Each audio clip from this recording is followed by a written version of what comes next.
오늘 안타까운 포기에 관한 말씀 함께 생각하려 합니다.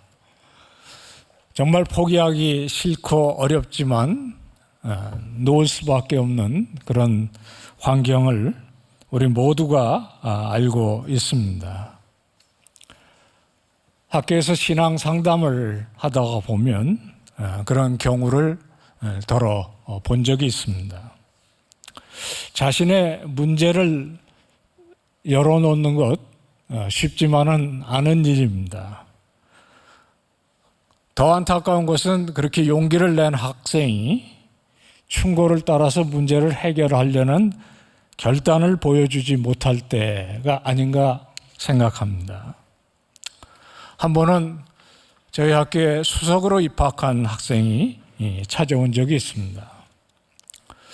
점차 목회자의 소명도 잃고 심지어는 신앙적인 확신마저 지금 흔들리고 있다고 고백을 했었습니다.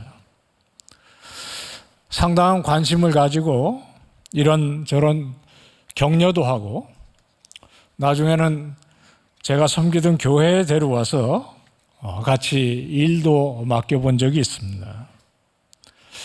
정작 학생이 달라지는 데는 별 효과가 없었던 것 같습니다.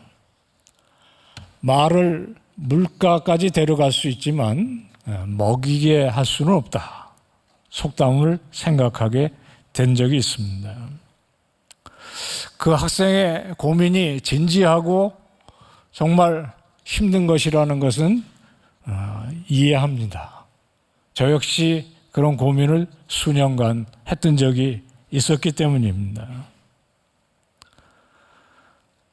예수님께 나왔던 모든 사람이 전부 다 행복하게 종말을 맞았습니다. 딱 하나의 예외가 있습니다. 오늘 본문에 나오는 이 부자 청년이었습니다. 정말 안타까운 것은 예수님께 나왔던 그 많은 사람 중에 가장 여건이 좋은 사람인 것처럼 보였다는 것입니다. 오늘 본문에 나오는 이 한 젊은 청년, 부자였고 사회적으로 엄청 성공한 관원이었다고 이야기가 되고 있습니다.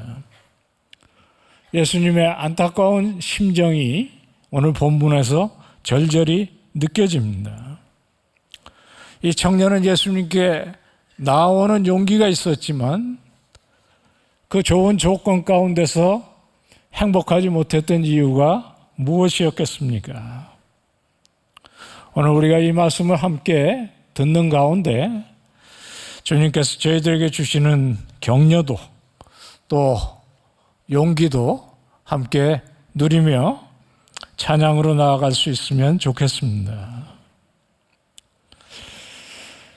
지금도 세상은 마찬가지입니다. 한때 인간의 이성적인 생각에 기독교를 맞춰서 설명하려는 것이 유행이었던 시절이 있습니다. 대충 서구의 역사에서는 17세기에서 18세기 여간이 그랬다고 알려져 있습니다. 내가 깊이 생각해보고 받아들일 수 있는 것만 받아들이겠다는 분위기였습니다. 성경과 기독교의 가르침 가운데 합리적인 것이 무엇인지를 찾아내려는 책을 쓴 사람도 있었습니다. 가장 절정은 임마누엘 칸트라는 사람인데요. 생애의 마지막 순간에 이성의 한계 내의 종교라는 책을 썼었습니다. 그러니까 이때까지 2000년 동안 또는 수천 년 동안 성경이 얘기하고 온 것 가운데 이성의 한계 속에 맞는 것을 우리들은 이제부터 믿어야 한다라는 이야기를 하고 싶었던 거죠. 아마도 이 청년이 그런 사람일 수 있습니다. 우리는 이 청년의 진지함에 대해서 의심할 수가 없습니다.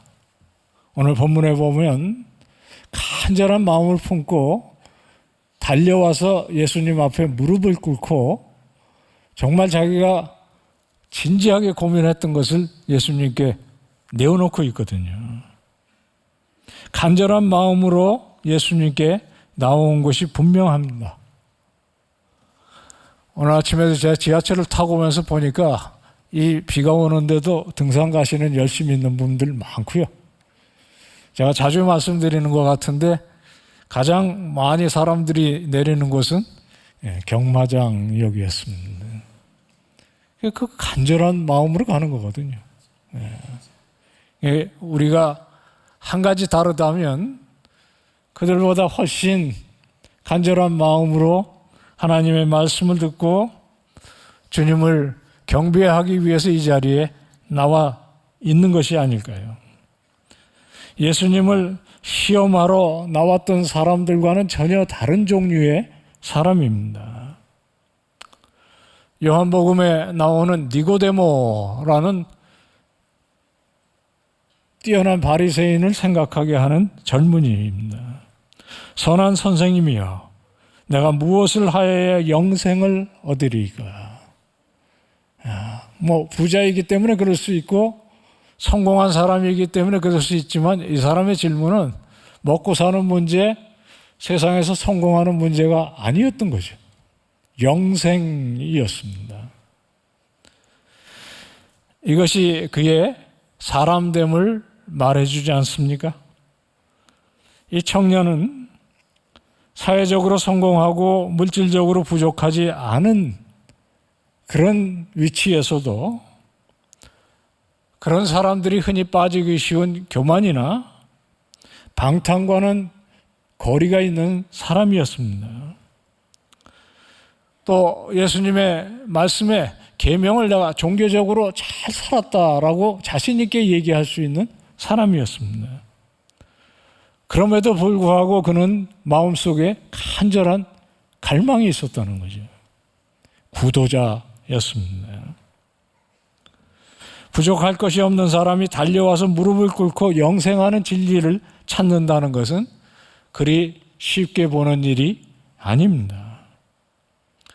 이것은 정말 구원에 굉장히 가까운 일이 아니겠습니까?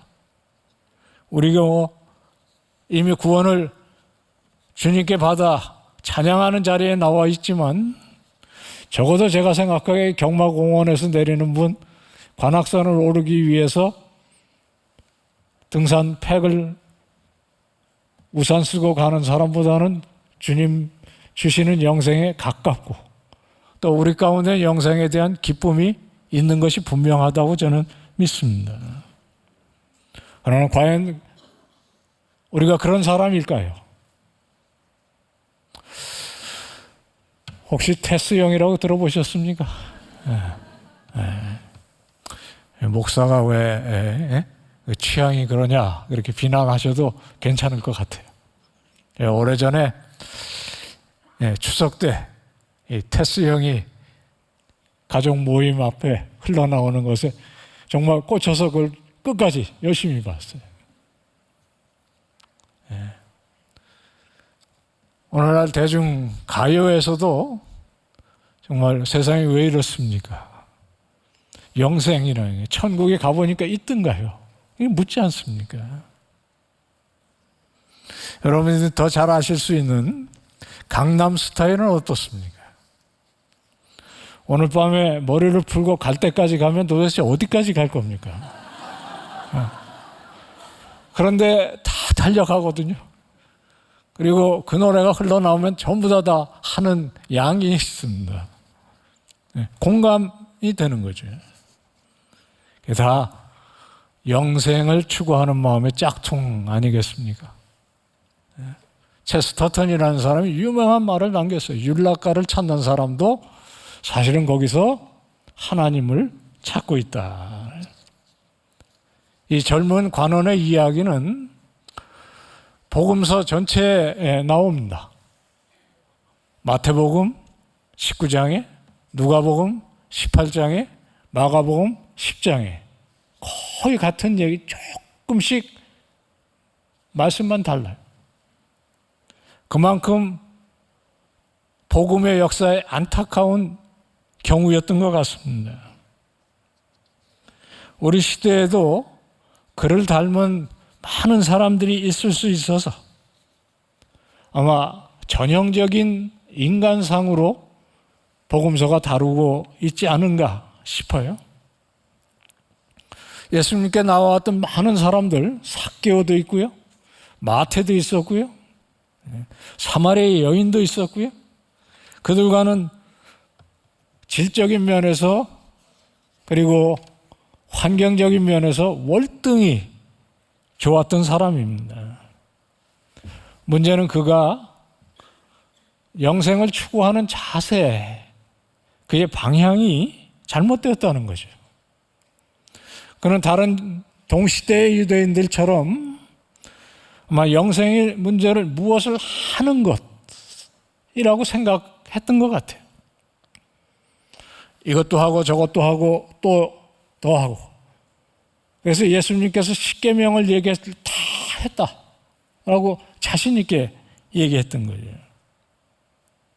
선한 일을 행해야 영생을 얻는다고 생각했던 것 같습니다. 하지만 자기 자신의 삶이 그리고 거기 뛰어와서 무릎을 꿇는 그 자체가 뭔가가 잘못됐다는 것을 증거하고 있는 거거든요. 최선을 다해서 살아왔지만 평안이 없었던 것입니다. 이때뿐이 아닙니다. 예수님 이후에 1600년이 지나면서 복음의 본질이 훼손되기 시작해서 중세의 교회 가운데 신앙이 뭔가를 하고 고행하고 헌신하고 열심히 하는 것이라고 생각했던 시대에 말틴 루터의 고민이 바로 이런 것이었습니다. 뭔가 잘못되었다는 것을 깨닫고 예수님 앞에 달려온 것까지는 정말 좋은 방향이었던 거죠. 아직도 무엇이 부족한 일일까? 청년이 묻습니다. 구원의 문제는 채움의 문제가 아니라 사실 비움의 문제였던 거죠. 어려서부터 계명을 다 지켜왔다라고 얘기하는 이 청년에게 예수님이 이 위선자야 그렇게 얘기하지 않으십니다. 이해하셔요. 그 당시에 종교성이 어떤 것인가를 너무 잘 아시는 분이셨습니다. 특별히 바리새인을 비롯해서 복음의 본질에서 비껴간 사람들의 생각이 율법을 지키는 것이 구원의 방법이라고 생각했던 그 시대의 문제를 알고 계셨던 것입니다. 예수님께서 그를 질타하는 대신 보시고 사랑하사 안타깝게 여겨서 그에게 필요한 얘기를 해주신 겁니다. 내 모든 것을 다 팔아 가난한 자들에게 주고 와서 나를 따르라. 이 말씀이 청년의 한계에 대한 도전입니다. 여름이 되어서 저희도 아파트의 문을 활짝 열어놓고 지냈는데요. 제가 제일 괴로운 게 하나 있어요. 그것도 밤 10시, 11시쯤 돼서 저희 동네에 이상한 취미가 있는 사람이 하나 있습니다. 제가 한 번은 제대로 결심하고 내려다 봤는데 정말 저희 그 앞에 대로변에요. 아마도 수억 대에 해당하는 스포츠카가 서 있는 거예요. 서 있다가 교통신호가 꺼져서 그 좀 넓은 길이거든요. 꺼져서 차가 없으면 급출발을 하는 겁니다. 그 굉음이 그 아파트 전체를 막 울려요. 그 사람한테 가서 다 팔아서 그거 내려놓고 와서 주님을 따르시오. 그렇게 하고 싶어요. 정말 제가 마음속에 굴뚝같이. 그 청년이 할 수 있을까요? 뭐 청년인지 아닌지 못 봐서 제가 몰라요. 그런데 제 나이에 그렇다면 그건 소망이 없는 거죠. 청년이길 바라는데요. 누가 됐든 심지어는 그 사람이 나이 많은 여인이라도 그거 할 수 있을까? 그 시간에 거기서 그 차를 급출발을 시켜서 온갖 소리를 내는 그 사람은 그게 종교인 겁니다. 네. 절대로 포기할 수 없는 거겠죠. 이게 다 팔아서 가난한 사람들에게 주고 와서 나를 따르라, 이 말은 청천벽력입니다. 그 듣는 사람의 한계를 한꺼번에 그냥 드러내는 거죠. 청년도 그 말씀이 옳은 줄을 알았습니다. 그러나 순종할 수는 없었던 거죠. 그럴 마음이 들지 않았던 겁니다. 여기에 그의 슬픔이 있는 것입니다. 이것은 슬픔입니다.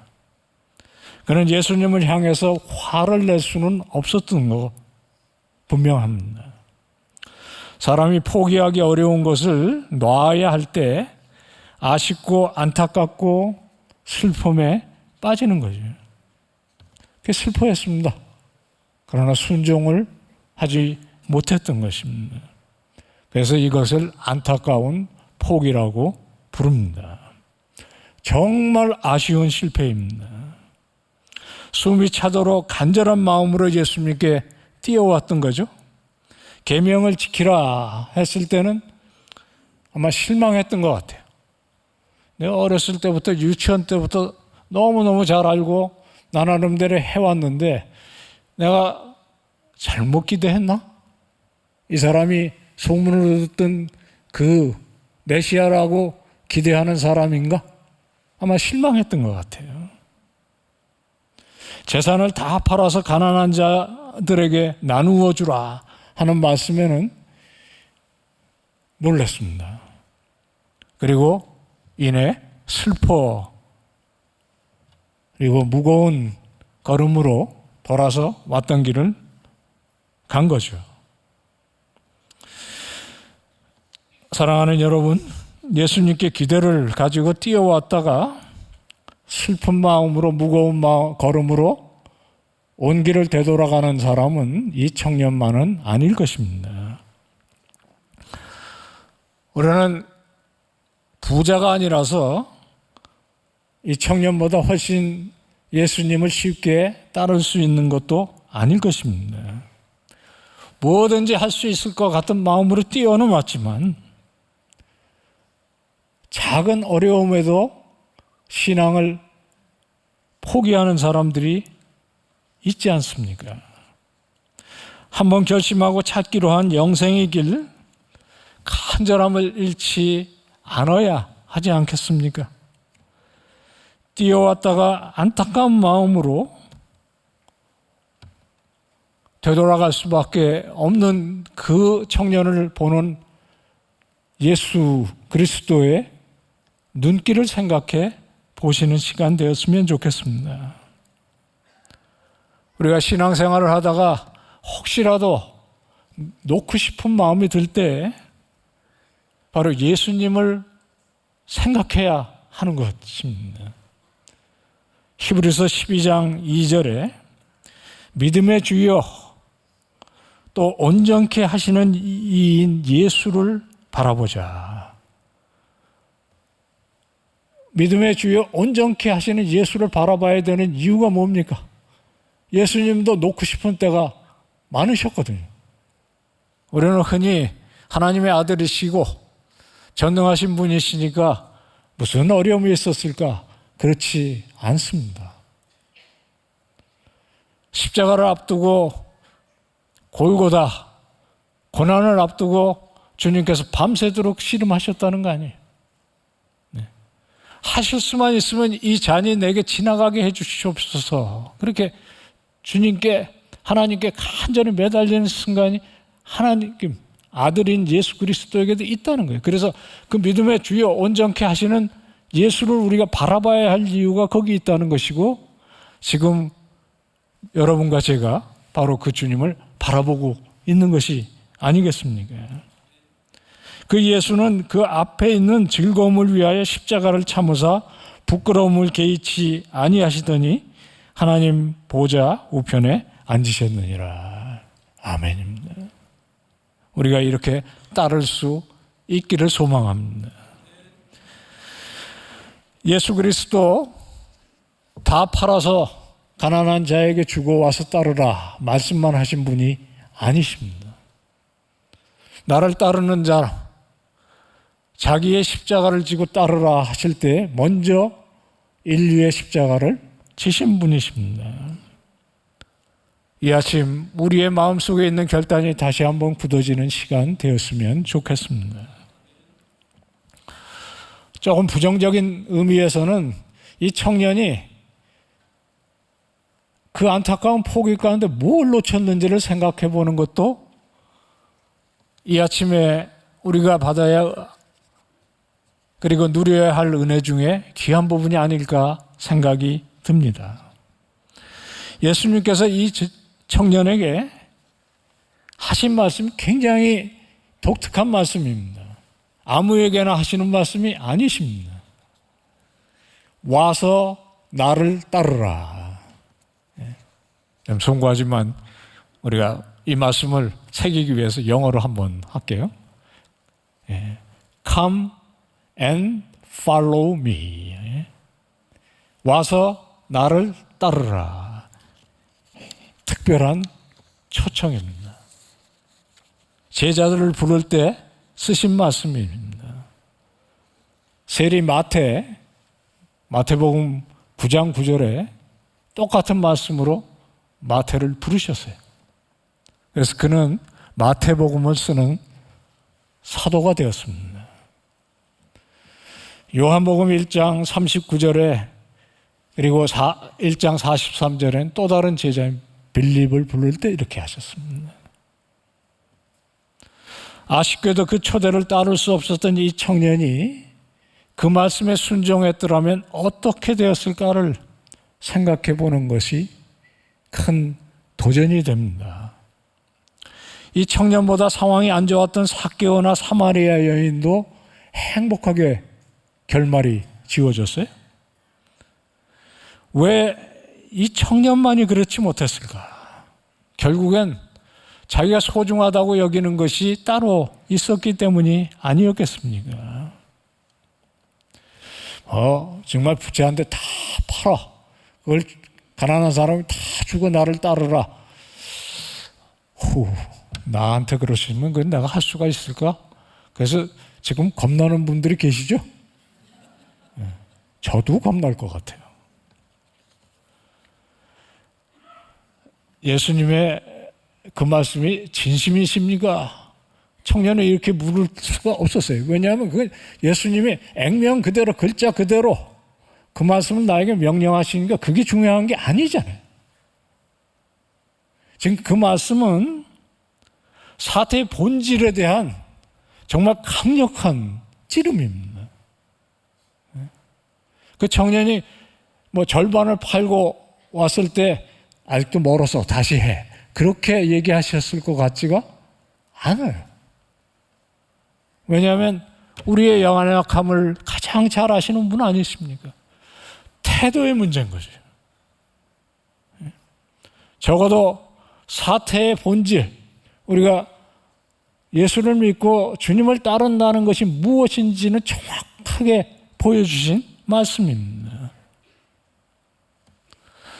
이 청년은 이 사건을 통해서 이전보다 훨씬 더 불행해졌을 가능성이 큽니다. 이전에는 갈망도 있었고 씨름도 있었어요. 마음에 평안이 없었습니다. 이제는 상황이 다른 상황입니다. 길도 알고 해야 되는 일도 알아요. 그걸 할까 말까. 오늘 딱 보니까 그 말 할까 말까 할 때 하는 게 답입니다. 오늘 찬양부터 시작해서 광고까지 우리들에게 주시는 메시지 확실한 것 같아요. 그 길도 알고 진리도 아는데 그건 전쟁입니다. 결단의 문제예요. 가장 핵심적인 문제를 적나라하게 보내주신 지식에 대항할 수는 없는 것이고요. 그래서 슬픈 겁니다.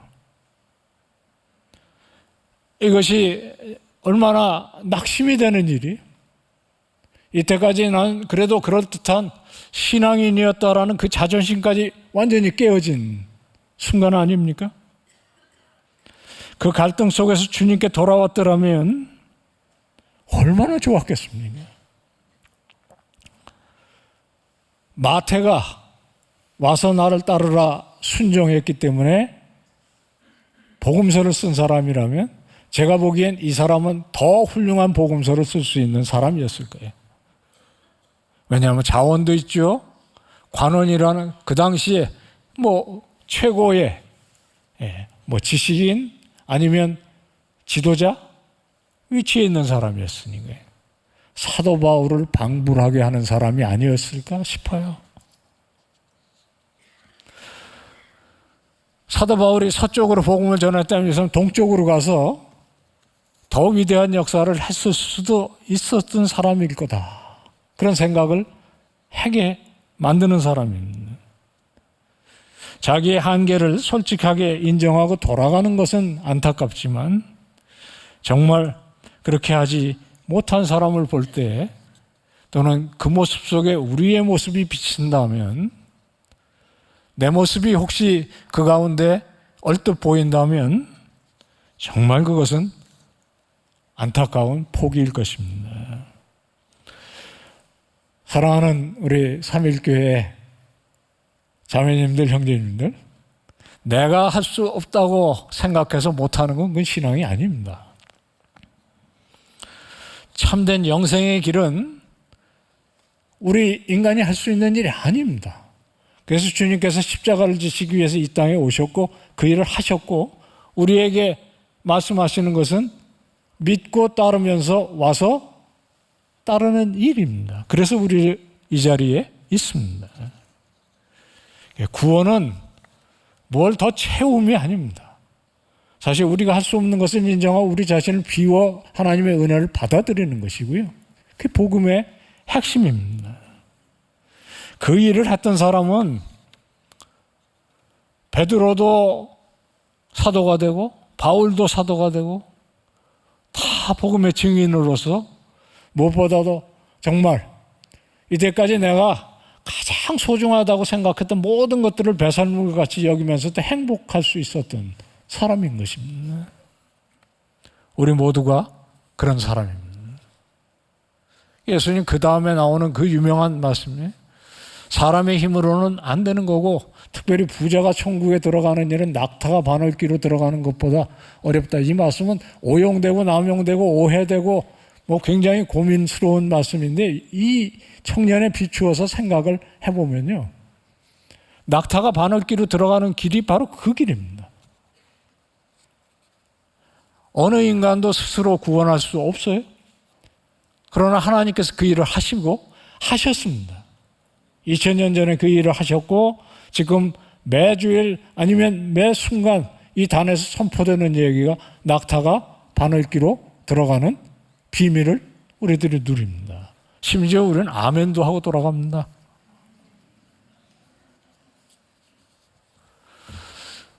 제가 처음에 말씀드렸던 그 수석 입학했던 학생과 정 다른 케이스도 있었어요. 한 여학생이 대학원을 진학하는 문제를 놓고 고민을 하는 이야기를 한 2번, 3번 얘기를 나눴는데요. 그때 가서 보니까 자기 외삼촌이 미국에 계시는데 우연찮게 자기가 원하는 공부하고 싶은 학교가 있는 그 근처예요. 근데 외삼촌도 형편이 그렇게 좋지를 않아서 도와주고 싶은데 그 학비는 내가 도와줄 자신이 없다. 근데 와서 먹여주고 재워주기는 할 테니까 그거는 삼촌이 할 수 있다. 그러니까 와서 공부는 네 힘으로 해라. 근데 겁난다는 거예요. 그래서 제가 그럼 이제 우리 문제 해결된 것 같다. 가라. 예? 가야지. 예. 그렇게 얘기할 때 처음 제 생각은 딱 하나였어요. 안 가면 얘가 후회할 것 같으니까. 그러니까 가라 그랬어요. 그래서 저도 가서 고민이 되는지 몇 주 고민을 해보고 와서 가겠다 그러더래요. 그 얘기를 듣는 순간 제가 이제 겁이 나기 시작했어요. 예. 제가 왜 겁이 납니까? 얘 잘못하면 결혼도 못할 것 같고, 공부가 성공할지는 그건 가봐서 해봐야 하는 거고. 그러니까 이제 그다음부터는 뭐예요? 제가 저녁마다 얘를 위해서 기도하게 되더라고요. 여러분, 아무 힘이 없는 사람도 길을 보여주고 나서 그 길을 가겠다고 나오는 사람은 책임지고 싶은 거거든요. 우리 하나님이 우리를 향해서 이게 길이고 이 길을 가라 하실 때 대책 없이 그렇게 하시는 분이 아니십니다. 바로 그것이 사람으로 할 수 없는 것을 하나님께서 하실 수 있다라는 말의 뜻이 아닐까 싶습니다.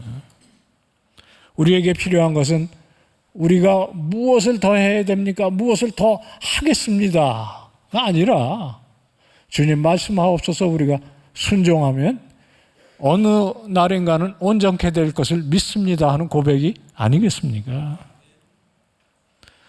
구원은, 영생은 무엇을 해서 얻어지는 것이 아닙니다. 제가 이 철학 선생에 대해서 가끔 이 얘기를 하는데, 임마누엘 칸트라는 사람 대단한 도덕군자였습니다. 그 사람이 산책에 나서면 모든 사람이 시계를 맞췄다는 완벽한 사람이었었어요. 그 사람이 인생의 끝자락에 종교는 우리의 이성의 한계 속에 있어야 된다. 내가 판단해서 옳은 길이라고 따르기 시작한다. 그것이 사실 서구 문화의 비극이었습니다. 그리고 300년이 지난 오늘 아무도 이성이 따르는 길을 따라서 산다는 생각을 안 해요. 그게 그 유명한 포스트 모던이라는 거 아닙니까? 우리는 그럼 무엇을 따라서 살아야 합니까?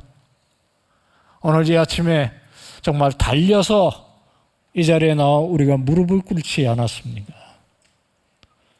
안타까운 포기가 우리들 가운데 스멸스멸 올라올 때라도 주님 말씀하옵소서. 그것이 고기 빼던 나의 어떤 신분적, 학문적 또는 사회적 위신이 되었든지 부가 되었든지 주님 앞에는 아무것도 아닙니다 라는 근본 태도가 우리들 가운데 있어져서 우리들에게 주신 이 모든 것들을 위해 나는 주님을 기뻐하며 섬기는 삶 되겠습니다. 그것이 여러분들의 행복의 길인 줄, 우리의 행복의 길인 줄 믿고 아멘으로 전문 나가시는 우리 3일의 모든 성도님들 다 되시기를 축원합니다. 다 일어나셔서 온전케 되리. 주님께서 부르시는 자리에 우리들이 이미 나와 서 있습니다. 우리들 예배로 제사를 드릴 때 마음을 열어 주님께 삶을 드리고 주님의 인도하시는 그 길을 회복하는 길로 나아갔으면 좋겠습니다. 찬양하겠습니다.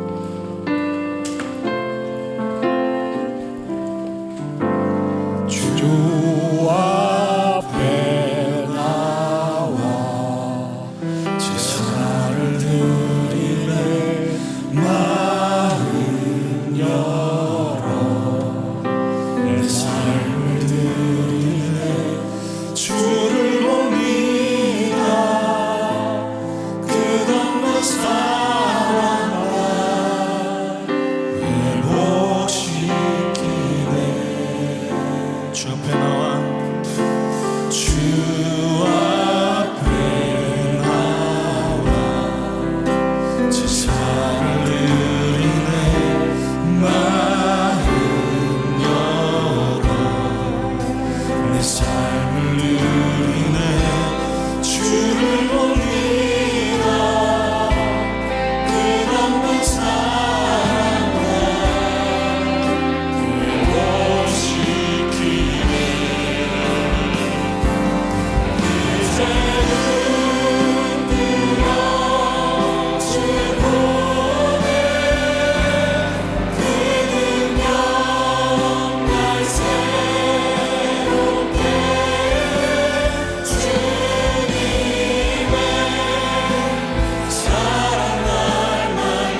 사랑하는 삼일교회에 귀한 성도 여러분, 우리가 그 어느 날 주님께서 주시는 은총을 따라 온전케 되는 줄 믿고 이 자리에 나왔습니다.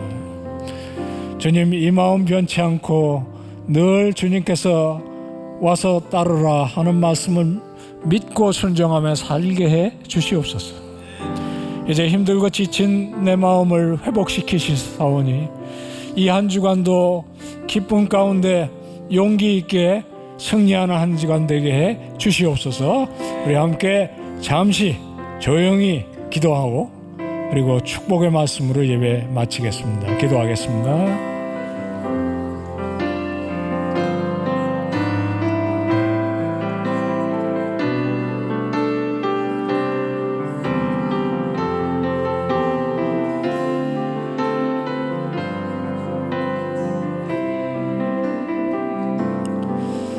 사랑하는 주님, 우리를 이 비오는 날 장막 가운데도 지켜보아시고 이 마음 우리에게 갈급한 마음 주셔서 달려 무릎을 꿇는 예배드리게 하심을 감사합니다. 우리들에게 이 소중한 마음을 주셨사옵고 오늘 예배 가운데 찬양으로 기도로 말씀으로 저희들을 채워주셨사오니 이 은혜를 붙들고 한 주간 용감하게 사는 저희 모두 되게 해 주시옵소서.